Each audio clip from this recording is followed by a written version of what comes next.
Hello बच्चों, तो आपका स्वागत है वननेस लर्निंग क्लासेस में। My self Brajesh sir. तो आज हम पढ़ेंगे विविध प्रश्नावली। इसके पहले हमने परिमेय और अपरिमेय संख्याओं के बारे में बताया था कि कौन सी परिमेय संख्या है, कौन सा परिमेय संख्या है। तो आइए प्रश्न नंबर 1 देखते हैं।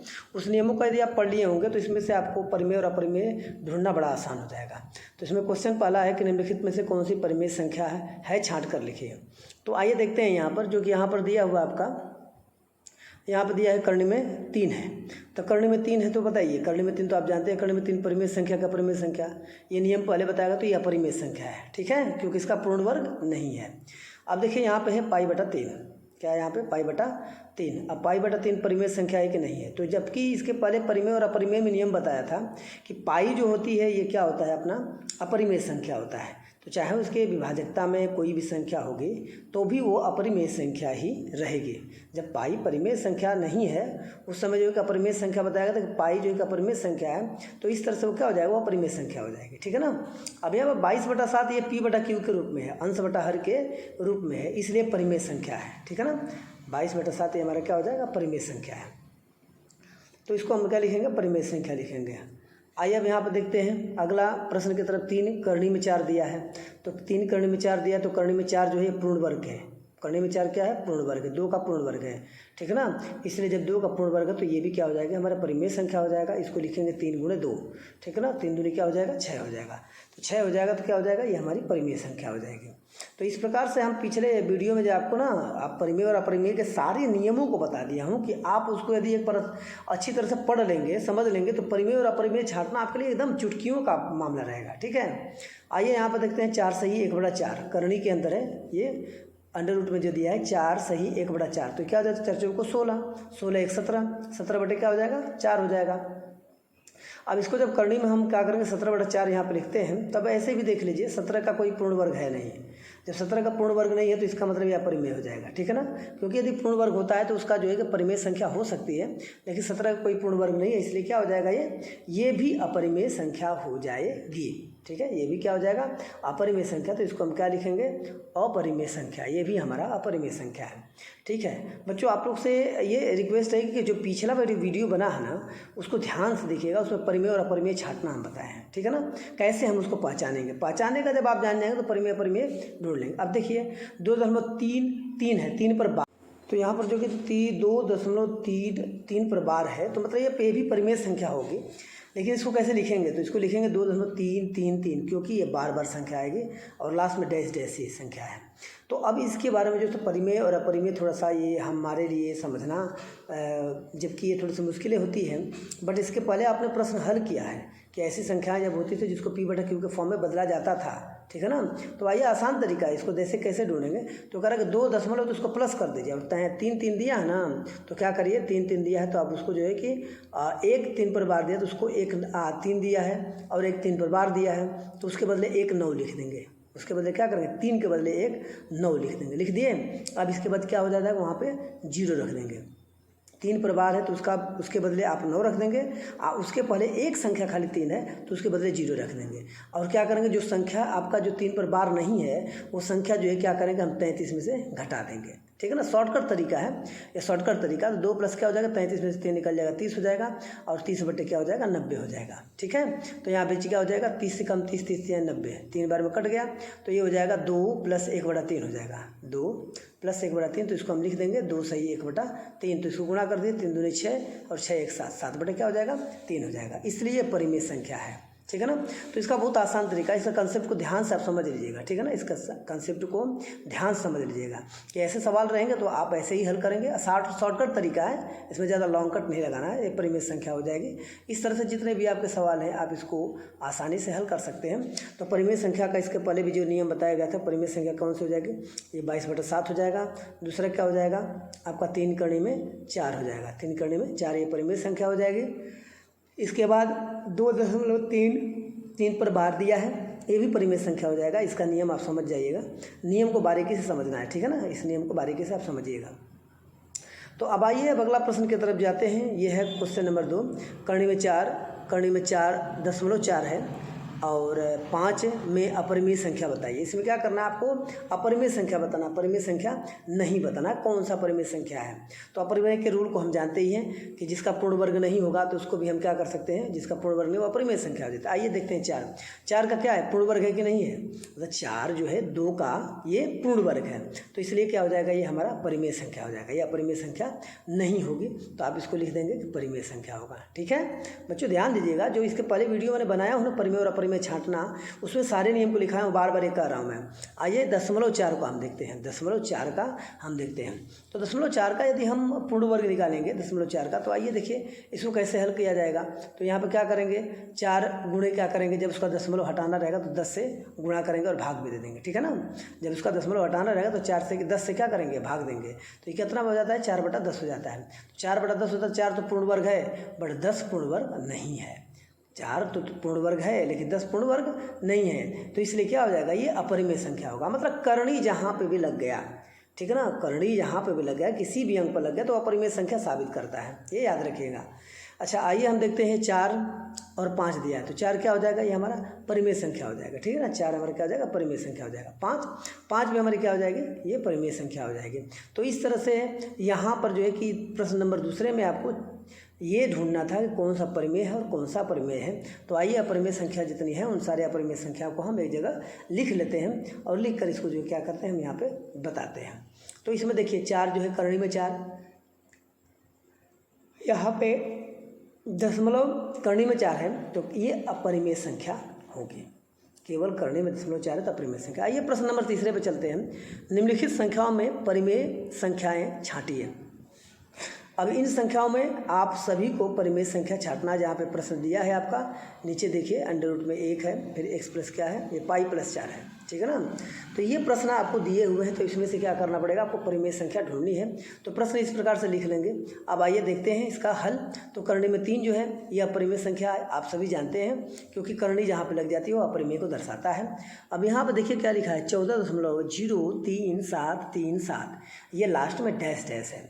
अब इसमें देखना है कि परिमेय संख्या है कि नहीं है, जबकि अपने एक लॉजिक से जो पिछले वाले नियमों को यदि हम पढ़ते हैं तो उसमें इसको आप देख के ही बता सकते हैं कि परिमेय संख्या है कि नहीं है। ठीक है ना, उसमें देख कर ही आप बता सकते हैं, क्योंकि उसमें इतना आसान विधि दिया है ना कि आप एक बार पढ़ लेंगे, समझ लेंगे ना, तो आँख बंद करके करेंगे, मतलब करें कि आँख बंद करके नहीं, वो मजाक में मैंने बताया, जबकि जो है कि आप देख कर प्रश्न को ही देकर बता देंगे कि ये परिमेय संख्या होगी।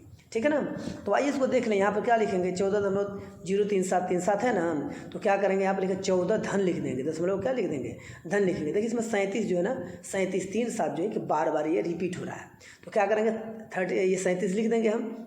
अब 37 लिख देंगे तो दोनों बार बार रिवाइज हो रहा है, तो हम क्या करेंगे 37/9 लिख देंगे। ठीक है ना, 37 जो है कि बार बार इसमें क्या हो रहा है, आ रहा है, तो इसको 9 लिख देंगे।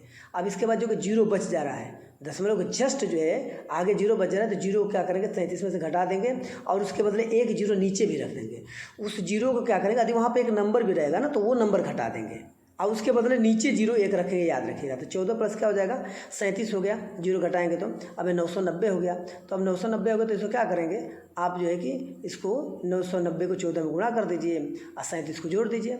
990 को 14 में गुणा कर दीजिए, 37 को जोड़ दीजिए, तो ये भी क्या हो जाएगा आपके परिमेय के रूप में हो जाएगा, अंश बटा हर के रूप में हो जाएगा। तो ये हो जाएगा 13,897/990। तो ये परिमेय संख्या होगा कि नहीं हो गया। मीन्स ये ध्यान दीजिए, एक और तरीका बता रहा हूँ कि यदि किसी संख्या के लास्ट में जो है ना कि डैश डैश दिया है तो वो भी आपका परिमेय संख्या दर्शाता है। अब करणी में एक क्या है, करणी में एक जगह स्वतंत्र नंबर होता है। ठीक है ना, करणी में एक स्वतंत्र नंबर होता है, इसलिए क्या हो जाएगा, ये परिमेय संख्या हो जाएगी। ठीक है ना, करणी में एक परिमेय संख्या हो जाएगी क्योंकि स्वतंत्र नंबर होता है। अब यहाँ पे देखिए पाई प्लस 4 दिया है, तो पाई प्लस 4 दिया तो जहाँ पे पाई आ गया, जहाँ पे भी पाई आ गया बस सिंपल समझिए कि वह अपरिमेय संख्या को प्रदर्शित करेगा।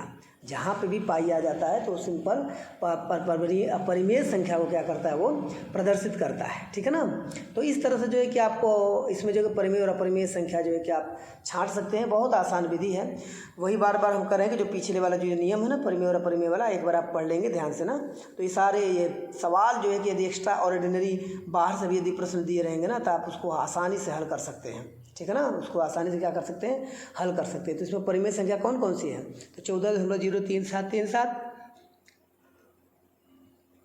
करणी में 1 है। ठीक है, आइए अगला प्रश्न पढ़ते हैं, चौथा वाला। निम्नलिखित में से परिमेय और अपरिमेय संख्या बतानी है, कौन सा परिमेय और कौन सा अपरिमेय संख्या है। जहाँ पे यह प्रश्न दिया हुआ है आप इसको पढ़ सकते हैं, और आपके ये लगभग एक पुस्तक में भी है, तो उसको भी देख लीजिएगा। यहाँ पे करने में जो है कि आपका 0.01 दिया है, और उसके बीच में सारी संख्याएँ दी थी। अब इनका जो है कि हमें देखना है कौन सा परिमेय और कौन सा अपरिमेय संख्या है। पहला इसमें से पॉइंट उठाते हैं हम, कौन सा है। यहाँ पे है आपका 4 ऋण करणी में 3 दिया है ना, 4 ऋण करणी में 3। तो सीधी सीधी बात है यहाँ पे कि जब करणी में कोई भी अंक हो जाता है, करणी में कोई भी अंक हो जाता है तो वो अपरिमेय संख्या हो जाती है। सीधा लिखना है, उसमें कोई दिक्कत नहीं है, ठीक है ना। करणी में 3 जहाँ पे हो जाएगा, करणी में कोई भी संख्या हो जाती है जो पूर्ण वर्ग के रूप में 9 हो, पूर्ण वर्ग के रूप में 9 हो, तो वो सीधा क्या हो जाएगा, अपरिमेय संख्या हो जाएगा। ठीक है बच्चों, इस बात को आप विशेष ध्यान दीजिएगा, ठीक है ना। ये नियम है, उस नियम को कह रहे हैं ना कि याद है तो आबाद है, भूल गया तो बर्बाद है, तो याद रखना बहुत ज़रूरी है। अब आइए देखते हैं, करणी में 7/2 है, तो सिंपल तरीका है। करणी में 7 जो है कि पूर्ण वर्ग नहीं है, करणी में 7 पूर्ण वर्ग नहीं है, ठीक है। तो ये भी अपरिमेय संख्या हो जाएगी, है जो हो जाएगी, नहीं हो जाएगी। करणी में 7 जो क्या अपरिमेय संख्या हो जाएगी, क्योंकि पूर्ण वर्ग नहीं है। अब आइए अगला प्रश्न हम ध्यान देते हैं, यहाँ पर जो दिया है अगला प्रश्न हमारा है, इसी में से ये दिया 5 ऋण करणी में 4, 5 ऋण करणी में 4 है। तो 4 तो आप जानते हैं कि पूर्ण वर्ग 2 का है, तो क्या करेंगे हम यहाँ पर जो है कि करणी में 4 की जगह पर क्या रखेंगे, यहाँ पर 2 रख देंगे। तो 5 में से 2 घटा देंगे, 5 में से 2 घट जाएगा तो कितना हो जाएगा, 3 हो जाएगा। हो जाएगा कि नहीं हो जाएगा। तो इस तरह से क्या हो जाएगा, ये 5 में से 2 जाएगा तो ये हमारा क्या हो जाएगा, परिमेय संख्या हो जाएगी। 5 में से 2 जाएगा, 3 हो जाएगा। ठीक है, अब आइए देखते हैं अगला प्रश्न है, करणी के अंदर है 0.01, ठीक है ना। ये हो जाएगा आपका 0.01 है। तो अब इसको देखते हैं 0.01 क्या है, परिमेय संख्या है कि अपरिमेय संख्या। तो इस तरह से हमने बताया था ना कि यदि कोई भी संख्या यदि करणी के अंतर्गत है, यदि वो दशमलव में दिया है तो उसका दशमलव पहले हटाइए, दशमलव पहले रिमूव करिए। तो दशमलव रिमूव करने के लिए क्या करना पड़ेगा, 0.01 है ना, दशमलव के बाद 2 अंक है तो 100 से क्या करिए, ऊपर गुणा कर दीजिएगा, 100 से भाग भी दे दीजिएगा। 100 से गुणा, 100 से भाग दे देंगे तो कितना हो जाएगा, ये देखिए यहाँ पे करणी के अंदर हो जाएगा 1/100 हो जाएगा। ठीक है, तो यहाँ पर करणी में 1/100 हो जाएगा, तो 100 का जो कि पूर्ण वर्ग 10 हो जाएगा। और एक तो जानते हैं कि परिमेय संख्या है, क्योंकि उसका जो है कि एक स्वतंत्र नंबर होता है, तो इसलिए 0.01 हमारे क्या हो जाएगा, परिमेय संख्या होगा। क्यों ना, क्योंकि हमने बताया था कि परिमेय संख्या जब पूर्ण वर्ग के रूप में हो जाता है तो परिमेय संख्या कहलाता है। तो परिमेय संख्या कौन कौन सी है, तो आइए देखते हैं। परिमेय संख्या आपका है 5 ऋण करणी में 4 है, और दूसरा जो है कि यहाँ पर 0. क्या हो जाएगा, करणी के अंदर आप बताएंगे 0.01, ये हमारी जो संख्या है ये क्या हो जाएगा, परिमेय संख्या होगी। इस प्रकार से जो है कि इस वीडियो में केवल आपको जो है कि 1 से लेकर 5 तक जो है कि प्रश्न का हल मिलेगा, और इसके बाद जो 5 से लेकर जो 10 तक प्रश्न है इसमें, तो 5 से 10 तक प्रश्न का जो है कि आपको हल अगले जो है कि वीडियो में, इसके अगले वीडियो में आप दिया जाएगा। तो आप जो है कि इसको वीडियो को ज़्यादा से ज़्यादा शेयर, सब्सक्राइब, लाइक जरूर करिएगा, और अपने जो दोस्तों मित्रों के पास भेजिए, जिन दोस्तों मित्रों को इसका सबसे बड़ा लाभ हो पाए और आपकी तरफ से जो सहायता हो पाए। तो आगे अगला प्रश्न है, करणी में 2, करणी में 3 और करणी में 9, करणी में 15 में परिमेय संख्या ज्ञात कीजिए। ठीक है ना, में परिमेय संख्या ज्ञात कीजिए। बड़ा आसान है, हाँ एकदम आसान है, बट यही हम बता रहे हैं कि जब नियम याद रहेगा तो एकदम आसान रहेगा, यदि नियम नहीं याद रहेगा तो मुश्किलें होंगी। तो यहाँ पे देखिए करणी में क्या है, यहाँ पे करणी में 2 है, तो करणी में 2 भी पूर्ण वर्ग नहीं है, करणी में 2 भी पूर्ण वर्ग नहीं है, इसलिए अपरिमेय संख्या कहलाएगी। ओके ना बच्चे, ध्यान दीजिएगा सब लोग। अब करणी में 3 है, तो करणी में 3 भी आपकी अपरिमेय संख्या कहलाएगी, क्योंकि करणी में 3 भी जो है क्या है, ये पूर्ण वर्ग नहीं है, करणी में 3 भी पूर्ण वर्ग नहीं है। ठीक है, अब आइए अगला देखिए, करणी में 9 है, तो करणी में 9 किसका पूर्ण वर्ग है, 3 का पूर्ण वर्ग है। जैसे 3 का पूर्ण वर्ग है तो ये परिमेय संख्या कहलाएगी, ये याद रखिएगा। ठीक है, अब आइए अगला प्रश्न देखते हैं, करणी में 15, करणी में 15 भी देखिए पूर्ण वर्ग नहीं होगा। जब पूर्ण वर्ग नहीं होता इसका मतलब ये हो जाएगा कि ये भी हमारे क्या कहलाएगी, आपका अपरिमेय संख्या कहलाएगी, क्योंकि इसका पूर्ण वर्ग नहीं है। तो इसका पूर्ण वर्ग क्या होगा, नहीं होगा, इसलिए क्या हो जाएगा, ये भी अपरिमेय संख्या कहलाएगी। इस प्रकार से आप जो है कि जितने भी प्रश्न दिए आपके प्रश्नावली में, विविध प्रश्नावली में दिया हुआ है, तो आप उसका सॉल्यूशन और हल बहुत आसानी तरह से कर सकते हैं। तो इस तरह से इसमें जो है कि कह रहा है कि परिमेय संख्या कौन सी है, तो परिमेय संख्या लिखकर जो है कि उन सारे प्रश्नों को लिख दीजिए, जिसका यहाँ पर जो है परिमेय संख्या के रूप में निर्धारण किया गया है। तो इस तरह से आपको अगले वीडियो में भी जो है कि सभी प्रश्नों को हल किया जाएगा। तब तक के लिए जय हिंद, जय भारत, और आप जो मस्त